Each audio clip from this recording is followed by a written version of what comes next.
Hi, my name is Presley, and I may be a complete stranger to you, or you may know me from Original Sinfluencer as Just Sage, or maybe the girl who stung herself with thousands of honeybees.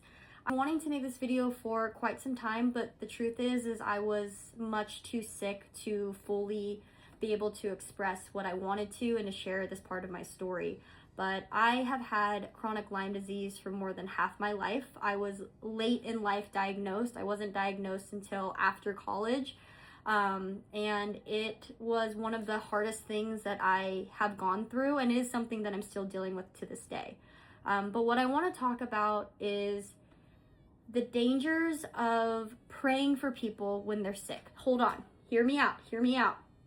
I know I just maybe triggered some people here, but the truth is what happened to me is I first developed some really severe mental health issues. I was severely depressed through the end of high school, throughout college, and beyond that. I had severe anxiety and depression, and I've been in and out of therapy for many years. But while this was happening, I was a Christian. And so, of course, the natural thing when you are working within a church and going to a Christian university is you're going to have well-intentioned people who care about you, praying over you.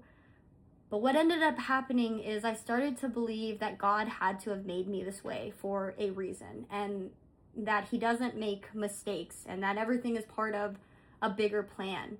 But when you're someone who's chronically ill and so severely depressed, it makes it really difficult to understand why this was chosen for you. And you get really angry. So I got really angry, but I still trusted these people.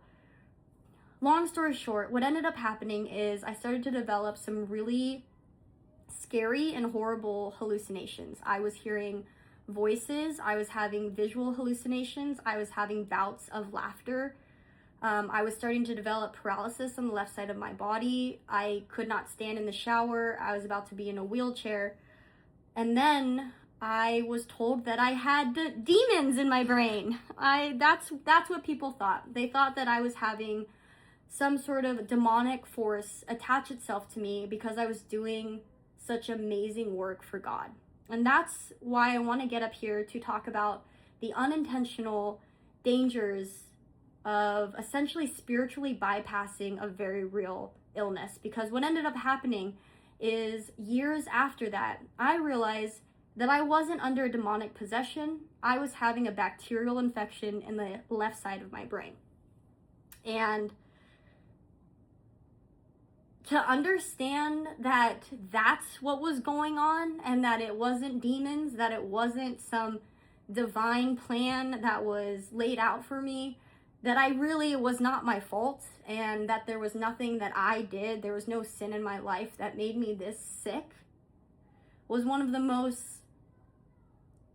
emotional things that I have ever gone through. And I am still chronically ill. I have stung myself with over 6,000 honeybees. I have had years of intravenous antibiotic treatment. I have had oral antibiotic treatments. I've tried so many medications and so many different things. And so I guess the point of me sharing all of this is to say that if you are someone who has a chronic illness and you are still within the church, know that I would love to be a safe person for you to reach out to. I would like to be a person who is not praying for you, but actually walking you through some of the emotional aspects of having a chronic illness, while just trying to be a normal human in this world. So if you're still here, thank you for listening. And if you are someone who has a chronic illness, and you feel dismissed by spiritually bypassing things, know that you're not alone, and I believe you, and there are other options.